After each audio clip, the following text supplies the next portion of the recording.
Boun, bienvenue sur ma chaîne Fafa sa pop et ses dramas. Ça faisait longtemps que je n'avais pas fait de vidéo et j'en profite pour souhaiter la bienvenue aux tout nouveaux abonnés en espérant que le contenu de cette chaîne vous plaira. Alors pour cette toute nouvelle vidéo, j'ai décidé de partager avec vous mon avis sur mon dernier gros coup de cœur du moment. C'est un drama coréen dont j'ai beaucoup entendu parler et après l'avoir vu, je dois dire que ce drama mérite son succès. Ce drama, c'est 25-21. Alors sans plus attendre, voici mon avis sur le drama 25-21. Katja!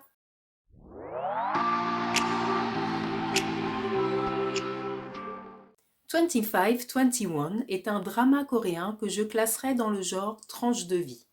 Il a été réalisé en 2022 et il se compose de 16 épisodes de 70 minutes. Il est disponible sur la plateforme dramacoolkissasian.com. Alors de quoi parle 25-21 ?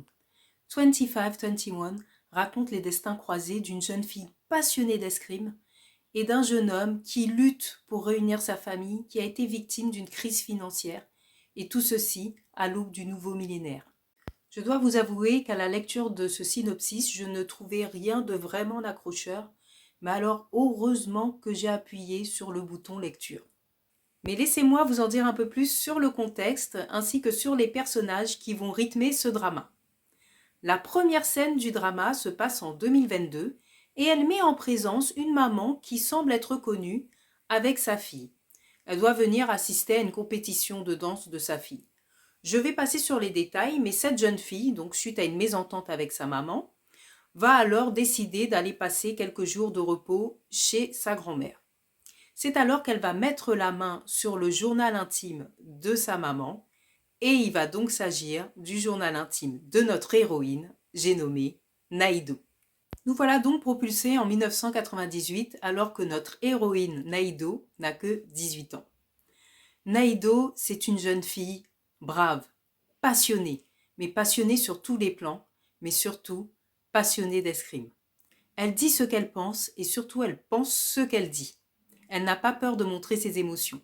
Lorsqu'elle rit mais vraiment à grands éclats et lorsqu'elle pleure avec de gros sanglots. Elle est entière, ce qui la rend unique et solaire. Malgré tout, elle a une ambition dans la vie, celle de devenir la rivale de celle qu'elle admire par-dessus tout, la championne nationale d'escrime de Corée du Sud. Il se trouve que cette championne a le même âge que notre héroïne, Naïdo. Naïdo peut paraître parfois immature, mais lorsqu'il s'agit de parler de sa discipline qu'est l'escrime ou lorsqu'il s'agit d'aborder des sujets sérieux de la vie, elle devient très mature. Toutes ses qualités, mais aussi ses défauts, vont attirer l'attention de notre héros, Baek Hee-jin. Notre héros, Baek Hee-jin, a 22 ans. Et malgré son jeune âge, il est déjà passé par des moments très difficiles dans sa vie. Son père a fait faillite, ce qui a fait exploser l'unité de sa famille.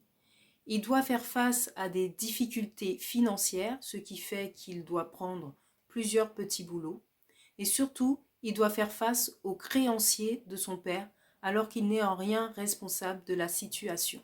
Dans un des tout premiers épisodes, il dira ne croire qu'en la gravité. C'est vous dire à quel point il a perdu tout espoir pour son avenir. Et pourtant, sa rencontre avec notre héroïne Naïdo va bouleverser sa vie. Et grâce à elle, il va prendre conscience qu'un avenir meilleur est possible pour lui. Parlons à présent de celle qui est pour moi la deuxième héroïne de ce drama, celle qui fait battre le cœur de Naïdo pour l'escrime et qui est vraiment l'alter ego de cette dernière. Vous savez, la championne nationale de Corée du Sud. Cette jeune fille, c'est Ko Hyo-rim. Ko Hyo-rim est une jeune fille droite et très appliquée dans sa discipline. Elle est surtout très attachée à sa famille, qui s'est beaucoup sacrifiée afin qu'elle puisse poursuivre son rêve de devenir la plus grande escrimeuse de son pays. À cet effet, Ko Hyo-rim ne peut tolérer que quelqu'un puisse la battre. Elle verra donc en Naïdo sa plus grande adversaire. Le ressentiment qu'elle aura à son égard sera aussi grand que l'admiration que Naïdo lui porte. Les deux derniers personnages qui viennent compléter cette brochette et que je souhaite vous présenter sont Moon Ji-won et Ji Sung-won.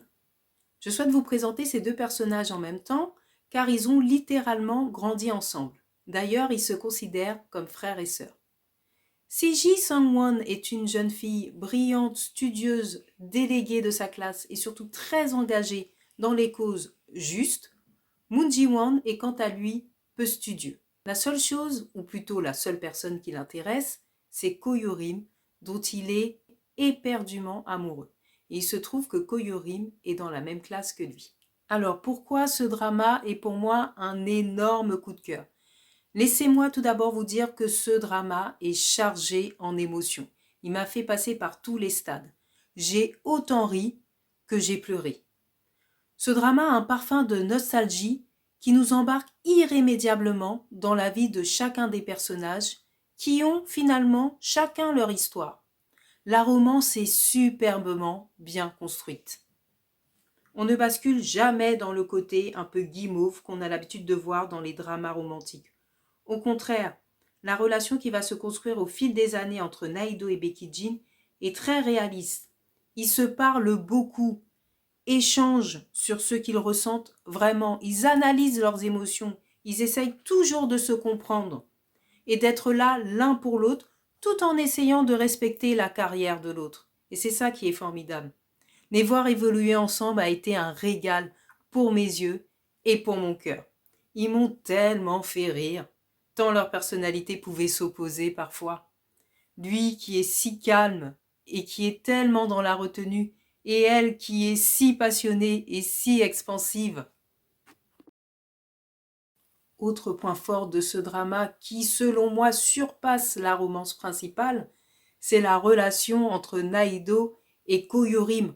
Autant vous dire que leur relation va passer par tous les stades.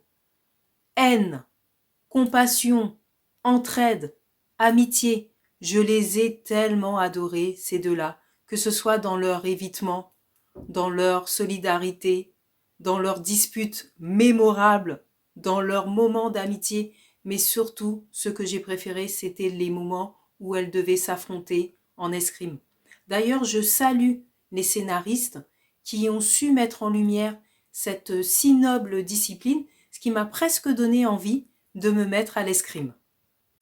Pour finir, ce drama aborde des thématiques qui ont été intelligemment développées, parmi lesquelles la pression subie par les sportifs nationaux, la violence des professeurs envers leurs élèves, les mépris de classe, le traumatisme des reporters face à des faits d'actualité graves, la pression des examens de fin d'études, l'éthique professionnelle et tant d'autres sujets.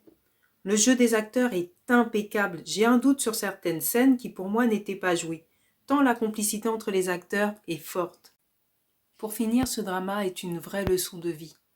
Il nous invite à porter un regard indulgent sur notre jeunesse et sur les défis que nous avons su ou pas relever. Un bijou ce drama. C'est un drama qui ne se raconte pas, c'est un drama qui est à voir tout simplement. Et voilà, c'est tout pour cette vidéo. J'espère vous avoir donné envie d'aller voir 25-21. Mais de toute façon, ce serait une erreur de passer à côté. J'attends bien sûr vos commentaires ainsi que vos pouces qui vont vers le haut. Abonnez-vous. Et moi, je vous dis à bientôt pour une prochaine vidéo. Annyeong yorogun. C'est ça. Au revoir.